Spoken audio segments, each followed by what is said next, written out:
ძალიან სიმბოლური შეხვედრა იყო, რომელთაც აქვს პერსპექტივა გახდეს ისტორიული.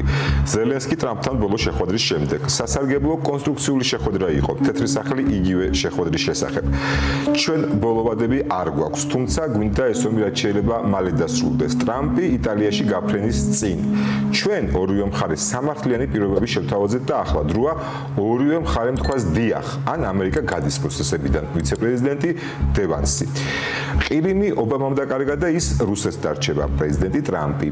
ყირიმი და მთელი ეს მიწები უკრაინელი ხალხის საკუთრებაა. ვოლოდიმირ ზელენსკი. წარმოიდგინე არ გაქვთ რამხელა ზეწოლას ვახდენთ რუსეთზე. პრეზიდენტი ტრამპი თეთრ სახლში ნორვეგიის პრემიერ-მინისტრთან შეხვედრისას. ჩვენ გსურს მშვიდობა ძალის გამოყენებით, რადგან ეს სასარგებლო იქნება ყველასთვის. ისევ ვოლოდიმირ ზელენსკი ამჯერად ერთ-ერთ ინტერვიუში. ომს რომ დაამთავრებს და მთელი ქვეყნის დაკავებას არ შეეცდება, ესეც ძალიან დიდი კომპრომისია. ტრამპი პუტინის შესახებ. და ეს განცხადებების არასრული ჩამონათვალია, რომელიც მხოლოდ ბოლო 72 საათში გაკეთდა და აი ამ ინფორმაციულ ცუნამში რომ არ დავიკარგოთ, აუცილებელია კონტექსტ ფართო რაკურსით შევხედოთ და მხოლოდ მომხდარი ფაქტები გავაანალიზოთ. მომხდარი ფაქტი კი ვიტკოფის მეოთხე ვიზიტია რუსეთში და შეხვედრა პუტინთან. ამ შეხვედრის მერე პუტინის გარემოცვა აცხადებს, რომ კრემლის ბინადარმა მზადყოფნა გამოთქვა უკრაინულ მხარესთან უპირობო მოლაპარაკებებისთვის. მანამდე კვირის დასაწყისში ბრიტანეთში სამუშაო შეხვედრა გაიმართა. ლონდონში შეხვედრა კი იმით გამოირჩა, რომ ამერიკული გეგმა უკრაინამ, ბრიტანეთმა, საფრანგეთმა და გერმანიამ დაიწუნეს და შტატებს საკუთარი ვერსია შესთავაზეს. როიტერსი ორივე ვერსიას აქვეყნებს. ამერიკულ ვერსიაში შეერთებული შტატები აღიარებს ყირიმის რუსეთის ნაწილად დე იურე, ხოლო დე ფაქტო აღიარებს რუსეთის კონტროლს ლუჰანსკის, დონეცკის, ზაპოროჟიეს და ხერსონის ოლქებზე. უკრაინულ-ევროპულ ვერსიაში ტერიტორიული საკითხები განხილული და გადაწყვეტილი იქნება მხოლოდ სრულყოფილი და უპირობო ცეცხლის შეწყვეტის შემდეგ. ამერიკულ ვერსიაში ზაპოროჟიეს ატომურ ელექტროსადგურს აკონტროლებს შეერთებული შტატები და გამომუშავებულ ენერგიას უნაწილებს რუსეთს და უკრაინას. უკრაინულ-ევროპულ ვერსიაში ატომურ ელექტროსადგური უკრაინელების კონტროლის ქვეშაა და ასევე კახოვკის ჰიდროელექტროსადგური. ერთ-ერთი საკითხი, რაზეც ვერსიებში ერთნაირი მიდგომაა, ესაა მდინარე დნეპრზე შეუფერხებელი ნავიგაციის უფლება უკრაინისთვის.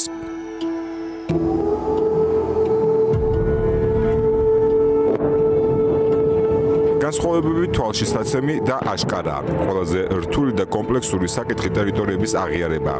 ტრამპი კი ამტკიცებს არავინ სთხოვს ყირიმის აღიარებას უკრაინას, მაგრამ ამასთან თვითონ დაჟინებით ამტკიცებს, რომ ნახევარკუნძული ტყვის გასროლის გარეშე ობამამ დაკარგა. Well, it depends what territory they've been fighting. They've lost a lot of territory. გაჩნია რა ტერიტორიებზე ვლაპარაკობთ, მათ ძალიან ბევრი ტერიტორია დაკარგეს. ჩვენ გავაკეთებთ ყველაფერს, რაც შეგვიძლია. ჩვენ მუშაობთ უკრაინასთან ერთად. როდესაც ყირიმს ახსენებთ, უნდა თქვათ, რომ ეს მაშინ მოხდა, როცა პრეზიდენტი იყო ბარაკ ჰუსეინ ობამა. ეს ჩემს დროს არ მომხდარა. მათ მაშინ ეგ გადაწყვეტილება მიიღეს და ერთი ტყვიაც არ გაუსწრიათ და ახლა ამბობენ, რომ უკან უნდა დაბრუნდეს. და მჯერა რომ ეს რთული იქნება. ის ბარაკ ობამამ ჩააბარა და არა ტრამპმა. Well, can you get it back? I think that's going to be a very difficult thing to do. That was given by Barack Obama when he was president, not by Donald Trump. ამ რიტორიკის და ტრამპის პირველი ვადის გადაწყვეტილებებიდან გამომდინარე, ვერ გამოურიცხავს, რომ ის ყირიმს მართლაც აღიარებს რუსეთის ნაწილად. თუმცა, აქ მისი წლების წინანდელი გადაწყვეტილება უნდა გავიხსენოთ, როცა ისრაელის და არაბული სახელმწიფოების ურთიერთობების აღდგენის პროცესში მაროკოს სამეფოს მოთხოვნას დათანხმდა და დასავლეთ საჰარაზე მაროკოს სუვერენიტეტი აღიარა. თუმცა, ამით არაფერი შეიცვალა. დღემდე საჰარის დემოკრატიული რესპუბლიკის სუვერენიტეტს აღიარებს მსოფლიო სახელმწიფოების უმრავლესობა. შესაბამისად, ახლაც თუ კი ტრამპმა ყირიმი აღიარა, ამას აღიარებების კასკადი არ მოხდება. მით უფრო უკრაინა, ევროკავშირი და ბრიტანეთი ცალსახად აცხადებენ, რომ მათი პრინციპული გადაწყვეტილებაა უკრაინის ტერიტორიული მთლიანობის უპირობო მხარდაჭერა. И тогда возникает следующий вопрос. А что России от того, что Соединенные Штаты признают Крым частью Российской Федерации? აქედან გამომდინარე ჩდება კითხვა, რას მიიღებს რუსეთი, თუ ამერიკა აღიარებს ყირიმს? თუ ევროკავშირი კატეგორიულად ამბობს, რომ ყირიმი უკრაინაა, თუ უკრაინის ტერიტორიულ მთლიანობას ისინი მხარს უჭერენ და ამ პოზიციას მხარს უჭერს თურქეთი, მაშინ რაღაც მორალური დაკმაყოფილების გარდა რუსეთისთვის ეს ამერიკული აღიარება არაფერი იქნება. ეს ერთი საკითხი. მეორე და ძალიან მნიშვნელოვანი საკითხი. თავი რომ დავანებოთ უკრაინის მოთხოვნას და დავუბრუნდეთ კრემლის მოთხოვნებს. განა ვინმეს შეუძლია ისინი სერიოზულად აღიქვას. რუსი პოლიტიკოსები ძალიან პირდაპირ და არაურაზროვნად ამბობენ, რომ არანაირ შეთანხმებას არ მიიღებენ. რომელიც გულისხმობს უკრაინაში ევროპულ სამშვიდობო კონტინგენტს. აქ ასევე ძალიან აშკარად შემოდის ფაქტორი, რომ პუტინი არასდროს დათანხმდება ზაპოროჟიეს ატომურ სადგურში ამერიკელების ყოფნას. თუ ამერიკა ზაპოროჟიეს რუსეთის ნაწილად თვლის, მაშინ რა ჯანდაბა უნდათ ამერიკელებს რუსეთის ტერიტორიაზე? ტერიტორიული საკითხები, რომ პროცესის შემოფერხებელი იქნება, ეს ფაქტია, თუმცა ამის გარეშეც რაც დრო გადის, მშვიდობის საკითხი არათუ უფრო მკაფიო, პირიქით უფრო ბუნდოვანი ხდება. როგორც ჩანს, ტრამპი და მისი ადმინისტრაცია სულ უფრო მეტად და მკაფიო დაცნობიერებს, რომ მშვიდობა ისე მარტივი მისაღწევი არაა, როგორც მათ წარმოედგინათ, შესაბამისად უკვე ღიად ალაპარაკდნენ პროცესიდან გასვლაზე. ჩვენ შევთავაზეთ ძალიან სამართლიანი წინადადებები ორივე მხარეს. საკმარისი დროს ჰქონდათ. ახლა დროა რომ მათ ორივემ თქვან, დიახ, ან შეერთებული შტატები გადიან პროცესიდან. Казалось, этот шантаж в большей степени пугает российскую сторону. ამერიკელები წავიდნენ ღია შანტაჟზე, რომ თუ მშვიდობა არ იქნება, გავლენ მოლაპარაკებებიდან. როგორც აღმოჩნდა, ეს შანტაჟი უფრო რუსებს აშინებს ვიდრე უკრაინელებს. რატომ? იმიტომ რომ პუტინს სჭირდება შეინარჩუნოს ტრამპი მაგიდასთან, რომ ის გახადოს დანაშაულის თანამზრახველი. პუტინი ამ მოლაპარაკებებს მართავს უკრაინის მშვიდობიანი ქალაქების დაბომბვის ფონზე და აქ თავს იჩენს ტრამპის არაკომპეტენტურობა. ის ისეთ პირობებს თავაზობს მხარეებს, რომელზეც ვერც რუსეთი დათანხმდება და ვერც უკრაინა.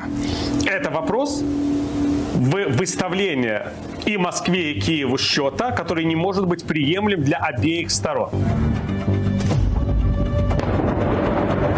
ყოველ ჯერზე, როცა ტრამპი რაიმე ტიპის წინსვლაზე იწყებს ლაპარაკს მშვიდობის მიღწევის პროცესში, პუტინი მას უკრაინული მშვიდობიანი ქალაქების სარაკეტო დაბომბვებით პასუხობს. ამ გრაფიკულ გამოსახულებაზე კარგად ჩანს, რამდენად გაიზარდა სარაკეტო თავდასხმები ტრამპის ინაუგურაციის შემდეგ. И вот все эти жертвы усилившихся России обстрелов жилых кварталов украинских городов. ამ ყველა მსხვერპლზე, რომელიც უკრაინის მშვიდობიანი ქალაქების დაბომბვას მოყვა, პასუხისმგებელია ტრამპის ილუზიები ან მისი ჯიუტი მცდელობა გაუმჯობესოს ამერიკა-რუსეთის ურთიერთობები. ამის უკან რა მიზეზიც არ უნდა იდგეს. ჩვენ დავინახეთ, რომ პუტინმა ჩათვალა, რომ მისთვის ყველაფერი შეიძლება. ის უკვე დემონსტრაციულად ესვრის საცხოვრებელ რაიონებს. რუსული პროპაგანდა უკვე აღარც ეძებს რაიმე სამხედრო ობიექტს, იმ საბავშვო მოედნის გარშემო, რომელსაც მოხვდა რუსული ბალისტიკური რაკეტა. რამდენად აცნობიერებს ამერიკის 47 პრეზიდენტი ამ მსხვერპლზე საკუთარ პასუხისმგებლობას, ამაზე სპეკულაციები არ აქვს. კიევის დაბომბვის შემდეგ ტრამპმა სოციალურ ქსელში დაპოსტა ვლადიმერ შეჩერდი. კვირაში 5000 ადამიანი კვდება, დროა შევარჩეროთ ეს ომიო და შემდეგ ნორვეგიის პრემიერის მასპინძლობისას მედიასთან კითხვებსაც გასცა პასუხი. შუა მოლაპარაკებებში ვარ თუ და ვხედავ, რაკეტები დაფრინავენ და ეს არ მომწონს. თუ ბომბების ჩამოყრა გაგრძელდება, განიხილავთ დამატებით სანქციებს რუსეთისთვის, თუ ის გაკეთებას აპირებთ? ამ კითხვაზე ახლა პასუხს არ გავცემ, რადგან მინდა რომ შეთანხმება შედგეს. ამიტომ ვერ ვხედავ მიზეზს რომ გიპასუხოთ, მაგრამ ბედნიერი არ ვიქნები და რაღაცები მოხდება. რატომ არ ახდენთ რუსეთზე მეტ ზეწოლას? წარმოდგენა არ გაქვს, როგორ ზეწოლას ვახდენ რუსეთზე. დამიჯერეთ, ძალიან დიდ ზეწოლას ვახდენ და ეს რუსეთმა იცის. ამას ზოგი ადამიანი ხედავს და ეს ასე რომ არ იყოს, ის ახლა მოლაპარაკებებში არ იქნებოდა. ის ლაპარაკობს და ჩვენ გვაქვს პროცესი. იმედი მაქვს, მალე გავალთ ბოლოში. უკრაინაც უნდა იყოს თანახმა ამ მოლაპარაკებაზე და ეს ძალიან რთული აღმოჩნდა. მაგრამ ჯერა რომ შეთანხმებას მივაღწევთ. და იქვე მოუწია პასუხი გაეცა კითხვისთვის, რა არის კომპრომისი, რაზეც პუტინი მიდის მშვიდობისთვის. ომის შეჩერება, მთელი ქვეყნის დაპყრობაზე უარის თქმა, ეს ძალიან დიდი კომპრომისია. ახლა ისევ შეერთებული შტატების პროცესიდან შესაძლო დისტანცირებას და უკრაინისთვის დახმარების შეჩერების საკითხს დაუბრუნდეთ. Что когда мы говорим, что Трамп не будет предоставлять никакую помощь, это тоже не точно. როცა ვამბობთ, რომ ტრამპი უკრაინას აღარანაირ დახმარებას აღარ გაუწევს, ეს ვერ იქნება სიმართლე. ახლა გეტყვით რატომ? თუ შეერთებულ შტატებში უარს ამბობენ უკრაინის დახმარებაზე სრულად, ამასთან რუსეთსაც სანქციებსაც ვერ უქმებენ, რადგან პუტინი ამის საშუალებას არ იძლევა, მაშინ საერთოდ რაღაცში სჭირდება ის პუტინს. რაღაცზე უნდა ელაპარაკოს პუტინი ტრამპს. ანუ ტრამპი აღარავისთვის აღარაა საინტერესო. სი ძინპინს აღარ აინტერესებს, იმიტომ რომ ის თვლის, რომ საერთოდ უბრალოდ უნდა დისტანცირდეს მისგან. ის აღარ დააინტერესებს პუტინს, რადგან პუტინს ის აინტერესებს იმდენად, რამდენადაც ამერიკა იარაღს აწვდის უკრაინას, რომლიდანაც რუსები იხოცებიან. და თუ ეს აღარ მოხდება, რაში აინტერესებს პუტინს ტრამპი და უკრაინასაც აღარ აინტერესებს. თუ კი იარაღს აღარ გვაძლევს, რაღაცომ უნდა ვუსმინოთ მის ლაპარაკს. წავიდეს და ითამაშოს გოლფი. ამიტომაც, როგორც კი სრულად გავათამაშიდან, ყველა დაინახავს, რომ ის ისა, რაც მართლა არის. მოხუცი პენსიონერი, რომელიც ბურთსაც ვეღარ ურტყამს. Российский солдат уничтожает российскую технику. და რადგან თეთრსახში მეორეჯერ იმისთვის არ მოbrunებულა ტრამპი, რომ უნდა რომ მოხუცად დარჩეთ ისტორიას, შეგვიძლია დაუშვათ, რომ ყველაფერი პუტინის სცენარით არ განვითარდება. მით უფრო რომ პაპ ფრანცისკეს გასვენებაში წასვლამდე თქვა: მე არ მაქვს ბოლო ვადები, უბრალოდ მინდა რამდენადაც შესაძლებელია მალე დასრულდეს.